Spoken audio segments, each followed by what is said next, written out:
Remember 2001? It was a wonderful year if you got out early, like Mark Cuban.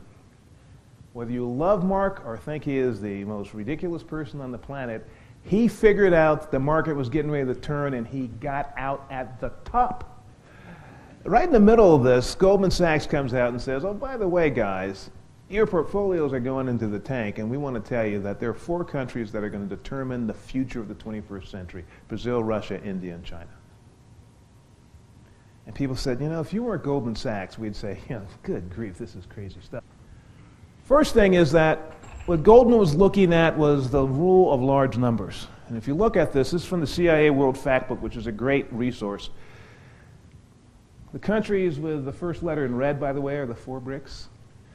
These are big countries. And India and China have 40% of the world's population, 2 countries. Remember, our assumption was these 2 countries would be poor forever. 40% of the world's population would be poor forever. End of conversation. If you look at this list, what strikes you immediately is that with the possible exception of Russia, which claims it's a European country, although the Europeans don't claim it, there are no European countries on this list. None. And the assumptions that we made about who was going to be numero uno ignored population. It also ignored statistics. So if we look at this, we see 42% of the world's population are in these countries, 22% of the world's landmass are in these 4 countries, but most importantly, if we look at the bottom, almost a quarter of all GDP, economic activity in the world is in these 4 countries. Now these countries, these 4 countries which were basket cases, now are outperforming the United States by $1.9 trillion. And the gap is getting larger. When I first did this slide, the number was $440 billion 2 years ago. Now it's $1.9 trillion.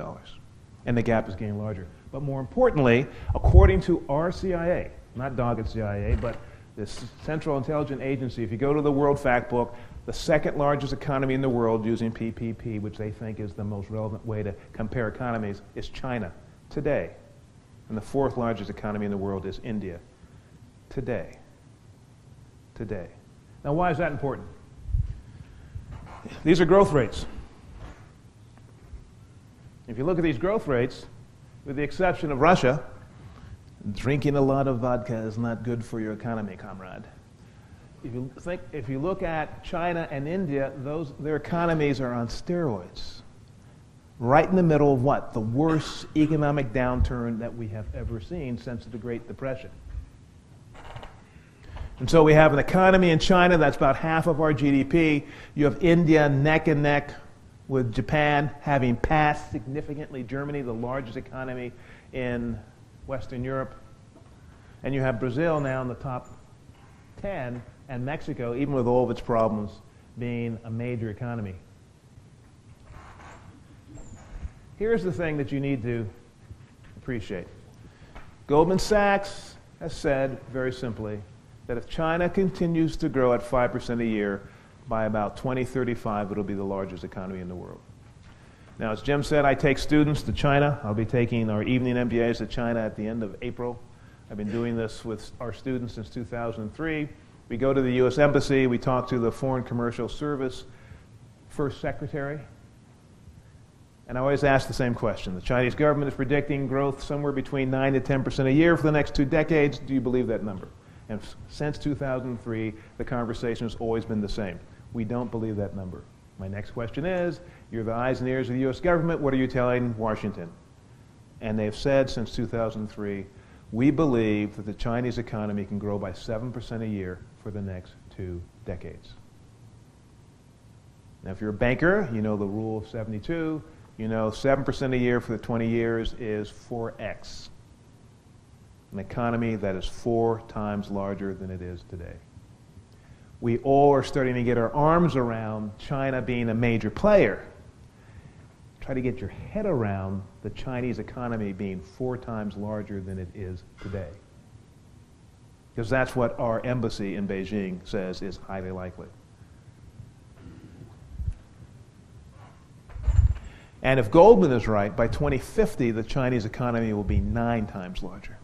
And oh, by the way, China's not alone. The Indian economy.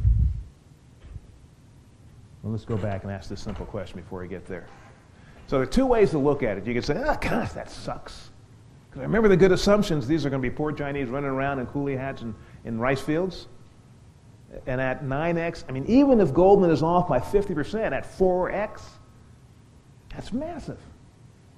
Well, I'm an entrepreneur, I'm a capitalist, and I believe in this country, and I think this is the greatest opportunity we could possibly have ever seen. Because we have this explosion of a whole new market for the first time. So we're at a time, strategic inflection point, Category 7 hurricane, either hurricane, where all hell's getting ready to break out in terms of opportunities for entrepreneurs, opportunities for companies that are serious about making money, but it's not going to be something that we can just do just because we want to do it. It's going to be a fight, but it's a fight I think we can win. India also is growing. Goldman says that by 2020 they're going to be neck and neck with the United States for the 2nd largest economy in the world. We will be number 2, and they will be right breathing up our you-know-what. And what makes it interesting, here a little clicker, is that Goldman is predicting that the Indian economy will be 12 times larger than it is today. 12x. That's a big number. Again, they can be off by 50%. 6x with 1.4 billion people is still a large number. What are the opportunities? It's real simple. So let's talk about that. We have never in the history of this planet seen a decade where 750 million people became members of the middle class for the first time. Never. It is happening right now. In fact, the numbers are moving as I'm talking. In China alone, the number of people in the middle class is over 100 million right now. And Goldman is predicting it's going to be 750 million for the 4 countries. Well, here's the deal. McKinsey says for China alone, the number of people in the middle class by 2020 will be 700 million people. China alone. And we're talking from rural, blue-collar, peasant to middle class for the first time in the history of their family DNA in the next decade. Now, if you can't figure out how to make money with 700 million, 750 million new members of the middle class in 10 years, let us know and we will take your degree back. So you're going to have 2 little countries with 40% of the world's population, a 5th of the world's landmass, saying, we're coming after you. And the only question is, what are we going to do? Now, there's some people who said, what we're going to do is say it's un-American, they can't do that, it is wrong, and we're going to put up some walls. Well, I have a data point, which is not on the slide because I promised I wouldn't put on the slide, but this is a data point from one of our alums who used to work at one of the largest companies on this planet. I will not mention any names, you can probably figure out what the company was, and he said his intelligence people, when he was working at this company, showed him evidence that Chinese and Indian companies have contracts that will give them control of half of the world's natural resources by 2012. And for those of you that are mathematically challenged, that's in 2 years. Half the world's natural resources, control, by contract. That sounds really dramatic, sounds unbelievable until you spell Africa and South America. If you go to Africa, you'll see there are more Indians and Chinese than anybody else. And so what does this mean? I'm going to stop. I got other slides, you have this slide book. I'm going to stop. What does this mean? It's real simple. It means for the first time in our history, as humans, we're going to look at the emergence of 700 to 800 million new members of the middle class in the next 10 to 12 years. Never before in the history of this planet have we seen so many people becoming middle class for the first time, and never again are we going to see so many people becoming middle class for the first time.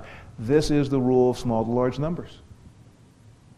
And so as frightening as this may be to some of you, because a lot of you look like you want to throw up, as frightening as this may be to some of you, this is the greatest possible time to be alive and to be a business person.